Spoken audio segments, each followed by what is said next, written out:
प्रेम हे प्रेमच असतं. ते प्राण्यांचं असू दे किंवा मनुष्याचं असू दे.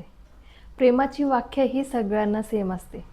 त्यातल्या त्यात आईचं प्रेम हे त्या सर्वांचं सेमच असतं. सगळ्या आईंना आपले मुलं हे तेवढेच असतात. कुठं कुणाला कमी प्रेम किंवा कुणाला जास्त प्रेम असं नाहीच नाही.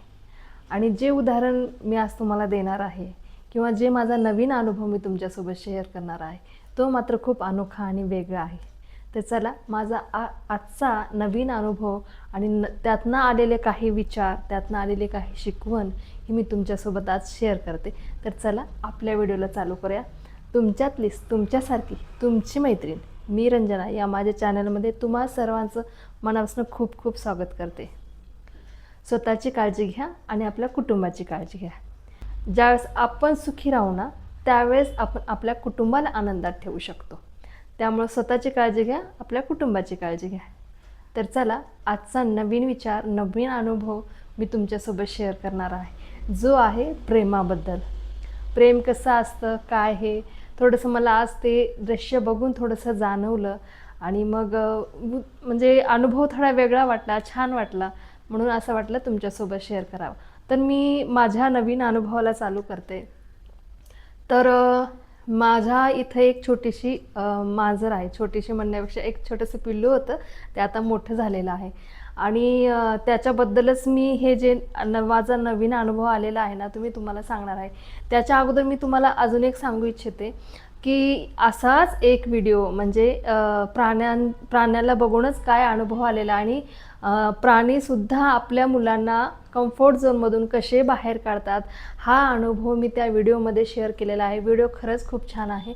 मी डिस्क्रिप्शन बॉक्समध्ये त्याचा लिंक देते, तुम्ही नक्की बघा. तर मी आजचा नवीन अनुभव तुम्हाला सांगणार आहे. तर मी आता जसं सांगितलं तुम्हाला, माझ्या घरी एक मांजरी आहे. आणि मग ती मांजरी लहान असल्यापासून आमच्या इथं आहे. तिच्या आईने म्हणजे 2-3 पिल्लं होते, ती सगळी आमच्या इथं सोडून गेलेली तिची आई. आणि मग ती त्यांच्यापैकी फक्त एकच आता राहिलेली आहे आणि ती बरीचशी मोठी झाली आता. आणि मग त्या मांजरीने आमच्या इथं छान छोटे छोटे गोंडस पिल्लं दिलेले आहेत. आणि त्याच्यामध्ये खरंच ज्यावेळेस आपण प्राण्यासोबत असतो ना, त्यावेळेस वेळ खूप छान जातो आपला. आणि मग त्या मांजरीने छोटेसे गोंडस पिल्लं दिलेले आहेत. तर मग त्या पिल्लांना ती खेळवत असते किंवा त्यांना पाजत असते. आणि मग तिला जर असं, आता जसं आपण डिलिव्हरीमध्ये आपल्याला चांगलं खायला लागतं ना, त्याचप्रमाणे मी तिला रोजसारखं म्हणजे दूध चपाती वगैरे देत होते. आणि मग पण मला असं जाणवलं की बहुतेक ती रोजसारखं ती दूध चपाती खात नाही आणि तिला वेगळं काही पाहिजे असं. आणि मग काय झालं, ह्यांनी तिच्यासाठी थोडंसं नॉनव्हेज आणलं. आणि मग ज्यावेळेस तिला नॉनव्हेज खायला दिलं ना, त्यावेळेस मात्र ती पोटभर खात होती. म्हणजे सकाळी मी तिला दूध चपाती दिली, ते व्यवस्थित नाही खाल्लं. मग आम्ही तिला दुपारचं नॉनव्हेज दिलं. पण नॉनव्हेज खाताना ती ज्यावेळेस खात होती ना, त्यावेळेस मला हा विचार आला आणि हा अनुभव आला. तो म्हणजे असा की ज्यावेळेस तिला आम्ही खायला दिलं ना, त्यावेळेस ती खात होती, म्हणजे पटापटा खाल्ली. आणि मग आम्हाला काय वाटलं की तिचं पोट भरलं असेल, म्हणून मी माझे मिस्टर ते ठेवून देण्यासाठी जात होते. तेवढं ती बाजूला अजून असं बघत होती की जेणेकरून तिला अजून पाहिजे होतं. मग माझ्या लक्षात आलं की बहुतेक हिचं पोट नाही भरलं अजून आणि मग हिला अजून जेवायला पाहिजे. मग मी यांना हाक मारली, म्हणलं की अजून थोडंसं आणा आणि मग आपण तिला खायला देऊया. मग जोपर्यंत ते येतील ना, तोपर्यंत काय झालं, तिची पिल्लं आहे ना, माव माव अशी आवाज करत होती.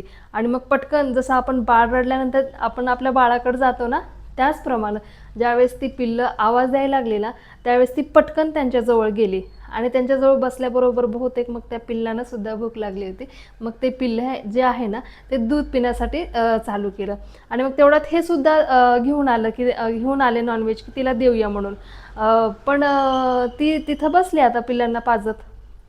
आणि मग आम्ही तिला हाक मारलं की हे बघ, तुझ्यासाठी आणले, परत एकदा तू खा.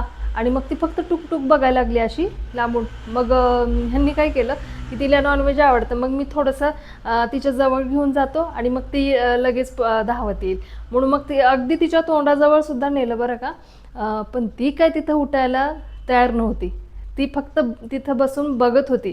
का माहिती आहे का, कारण की त्यावेळेस तिने स्वतःच्या भुकेपेक्षा आपल्या पिल्लांना भूक लागलेली आहे ह्याला जास्त महत्त्व दिलं आहे. आपल्या भुकेपेक्षा तिच्या पिल्लांच्या भुकेला तिने जास्त महत्त्व दिलं आणि मग ती काय तिथून उठायला तयार नव्हती. आणि ज्यावेळेस 1-2-3 मिनटं झाले ना, त्यावेळेस मात्र ती तिथून उठली आणि मग आम्ही जिथं खायला दिलं ना ते येऊन खाऊ लागली. त्यावेळेस मला तिला बघून हा विचार आला की बघा, प्रेम हे सगळ्यांचं सारखंच असतं आणि त्यातल्या त्यात आईचं प्रेम हे मात्र जगावेगळंच असतं.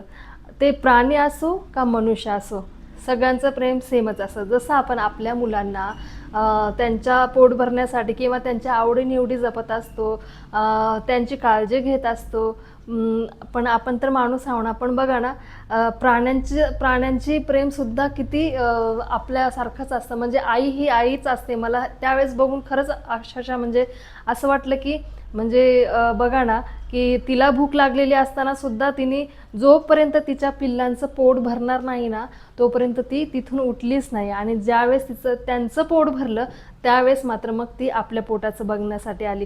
आणि हा प्रकार माझ्या मनाला खरंच खूप म्हणजे असा छान अनुभव आला मला की प्रेम हे खरंच आईचं असो ना, प्राण्याचा असो ना, आपल्या मनुष्याचा असो, हे सेमच असतं.